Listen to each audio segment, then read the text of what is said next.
Thank you for speaking with me.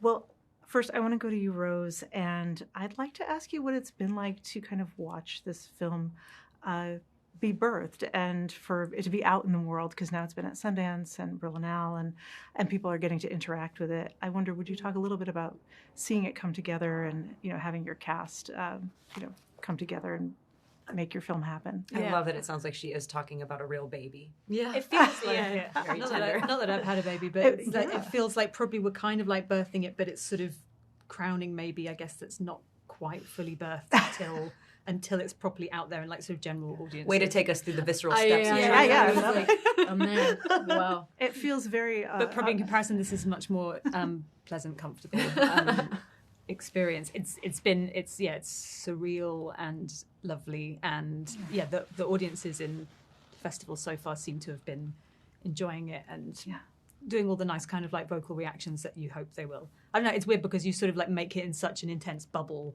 for a few years, and by the time you get to the end, nothing in it is new to you anymore, surprising, because you've just seen it so many millions of times. So it's really gratifying, I guess, when people are seeing it for the first time and reacting to it afresh and reminding you of what you'd hoped they would think about certain, years ago. Yes, when you first come up with something, you're kind of like, oh yeah, I forgot. Yeah, it does look amazing, and all these other things that. Yes, it's lovely. Wonderful. Well, thank you very much.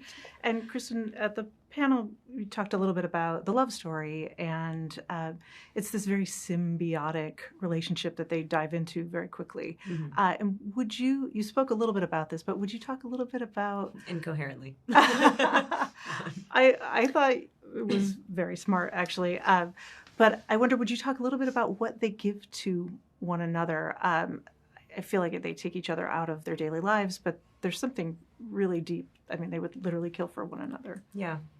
I think Lou is really dislodged by Jackie's presence, sort of out of a period of, like, really stagnant kind of, I don't know, like,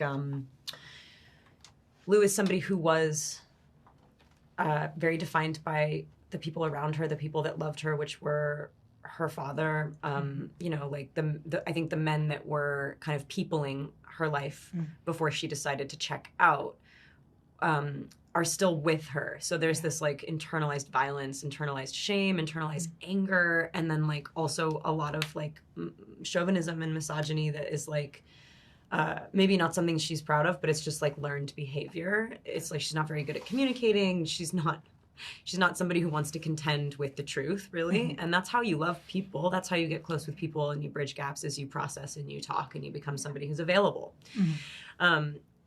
I think that like in a sort of thoughtful way, she would never have done that. It needed to be knocked out of her. Yeah. I think there's this like physical reaction that then reminds her she's like alive. Yeah. And, she can make choices and have volition and maybe be strong. And, then at the same time, if you feel that for the first time in so long and be so fiercely protective of it that you could maybe do bad things like kill people and stuff. And like, that's not cool.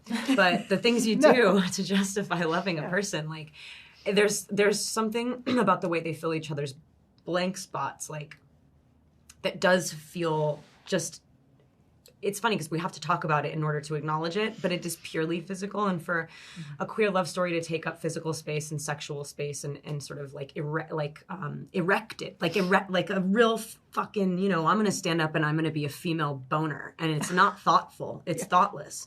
Right. And, we can fill in the thoughts later, but like that first step is physical. And I don't think we get that a lot. I think it's like, okay, but tell me why. And like, what are all the... I'm like, okay, we can definitely get into why. Yeah. But the fact that we could taste it purely based on instinct just felt like, yeah. Is your next movie going to be a woman turning into a boner? Lady Boner. Yeah, Lady Boner the movie. Oh my God, please. I love lesbian too. Yeah, absolutely.